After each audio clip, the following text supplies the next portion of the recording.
नमस्कार. तुमचं एक लाईक आणि सबस्क्राईब खूप खूप ताकद देतं मला पुन्हा पुन्हा चांगले व्हिडिओ बनवायला. म्हणून नक्की सबस्क्राईब करा.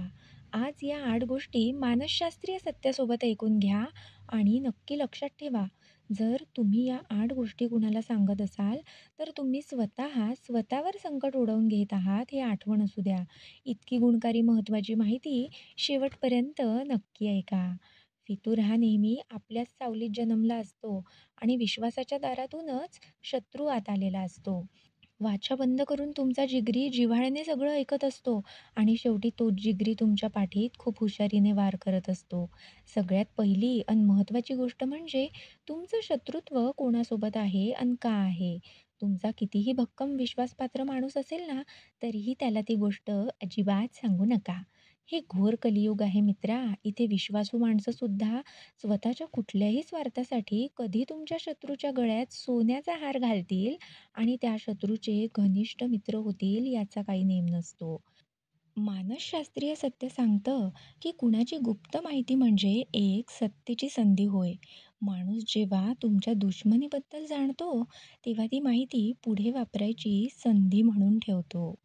नंबर 2, तुमच्या भूतकाळातील चुका आणि जखमा कधीही कोणापुढे सांगू नका. ज्यांनी तुमचं वर्तमान पाहिलंय ते तुम्हाला समजतील, पण ज्यांनी तुमचा भूतकाळ ऐकला ना, ते फक्त तुमच्यावर निर्णय देतील. तुमचं भूतकाळातलं दुःख, तुमच्या चुका, तुमचं अपयश हे फक्त तुम्हाला योग्य धडा शिकवण्यासाठी होतं.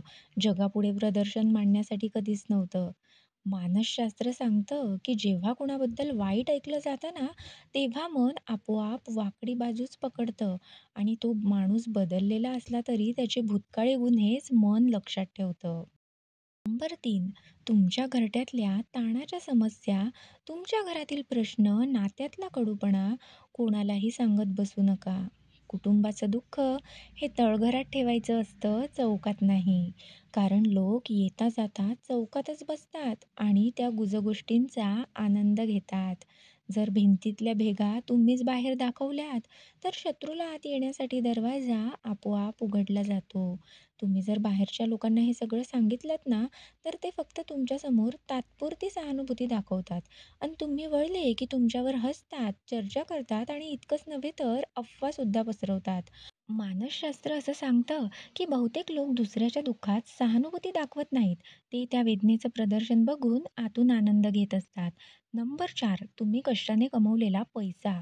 तुम्ही किती कष्ट करता, उपाशी-तापाशी राहून तुम्ही कसा पैसा कमवता हे लोकांना कधीही दिसत नाही. पण तुमच्याकडे किती पैसा आहे, किती साठवून ठेवलाय हे सगळ्यांच्या नजरेत भरत असतं, लक्षात ठेवा. पैसा लोकांना आकर्षित करतो, त्यामुळे स्वार्थ ओढतो. तुमचं बँक बॅलन्स, व्यवसाय, गुंतवणूक या गोष्टी म्हणजे तुमच्या जीवनाचं कवच आहे. तुमचं उत्पन्न, गुंतवणूक, घर, व्यवसाय याविषयी माहिती जर तुम्ही लोकांमध्ये पसरवली, तर तुमच्या भोवती नकली लोकांची गर्दी होईल.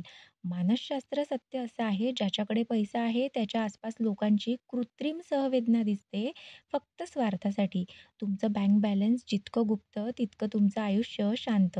नंबर 5, भीती आणि भावनिक कमजोरी. माणूस नेहमीच शत्रूने हरत नाही हो, तो आपल्या उघड झालेल्या कमजोरीने सुद्धा हरतो. तुम्ही लवकर रागवता, तुमचा आत्मविश्वास कमी आहे, मन अस्थिर आहे हे तुम्ही सांगताच, लोक हळूहळू तुमच्यावर मानसिक दबाव टाकू लागतात. त्या कमजोरी दुसऱ्याला समजल्या तर तो त्याचा गैरफायदा घेऊ शकतो. मग तीच गोष्ट समोरच्याचं हत्यार बनते. मानसशास्त्र सांगतं की माणसाचा मेंदू इतरांच्या अशक्ततेची नोंद ठेवतो आणि योग्य क्षणी ती नोंद वापरतो. तेव्हा तुम्हाला धोका निर्माण होऊ शकतो. नंबर 6, प्रेम असो, मैत्री असो किंवा संसार असो, ते गुप्त ठेवलं तर वाढतं, पण सतत दाखवायला लागलं की ते हळूहळू झिजतं. खरं नातं समर्पणातून जगायचं असतं, प्रेक्षकांसमोर नाही. याचं मानसशास्त्रीय सत्य असं आहे की लोक स्वतःच्या नात्याची तुलना सतत इतरांच्या नात्यांशी करतात. नातं सतत दिसायला लागलं ना की बाहेरचे लोक काळजी, मतं, टोमणे, ईर्ष्या यांच्या माध्यमातून ते नातं तोडू सुद्धा शकतात. जेव्हा नातं सतत सार्वजनिक नजरेत असतं, तेव्हा त्या नात्यातील व्यक्तींवर सतत वागण्याचा ताण येतो. वागणं नैसर्गिक राहतच नाही. हे नकळत भावनिक अंतर निर्माण करतं.